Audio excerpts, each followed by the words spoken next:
Okay, four things I watched this week, which is kind of surprising since it doesn't seem like more than usual.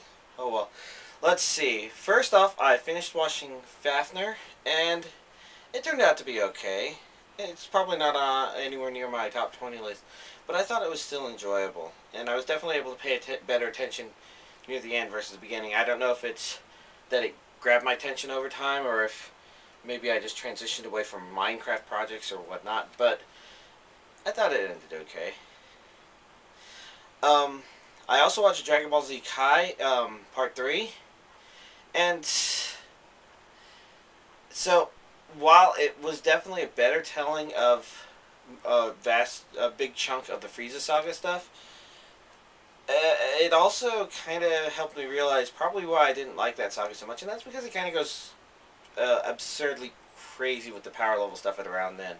And with Dragon Ball Z Kai, especially the DVD version, watching huge chunks of it at once, you kind of feel that, their power level is going up like crazy. Jesus.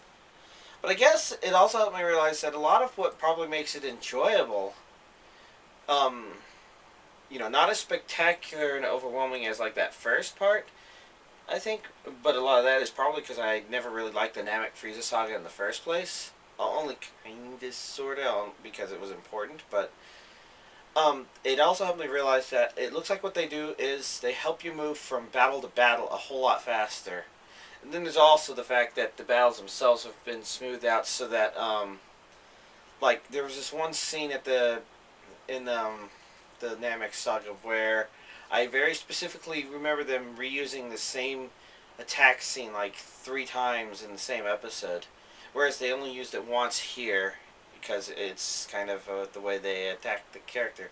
So it really did stand out a lot more remembering that specific scene and watching this just to see how much things have been streamlined. And it does branch off, show other things, because you have to know that Bulma spent all of her time on Namek bitching, because that's what my dad asked about when that was on TV at the time. It's like, is that all that girl ever does? Just constantly bitching and complaining? Well, the answer is yes.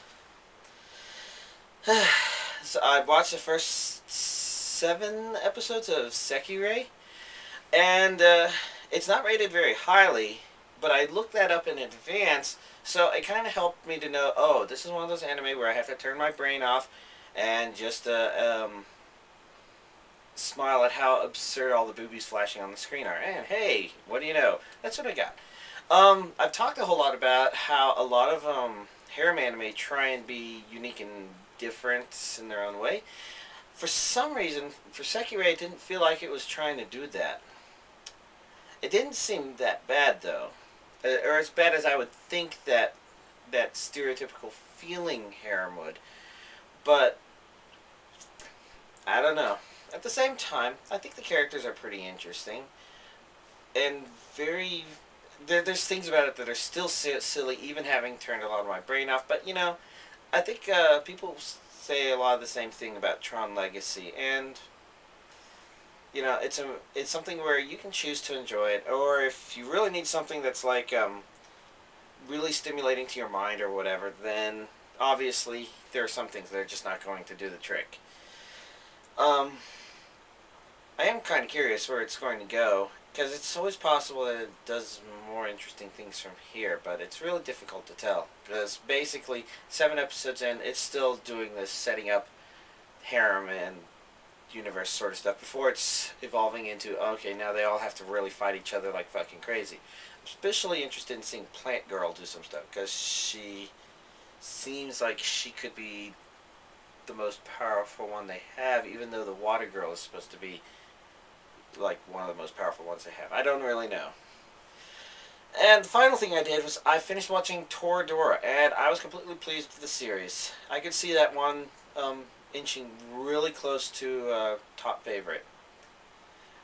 I mean, because not only was there that overload of tsundere that was just so perfectly set up, but since the entire anime revolves around these two specific characters, how they develop through the series, is definitely a key point. And this series quite clearly knew that that was the important thing to do, and it had to end the anime on a note on what was going to happen there.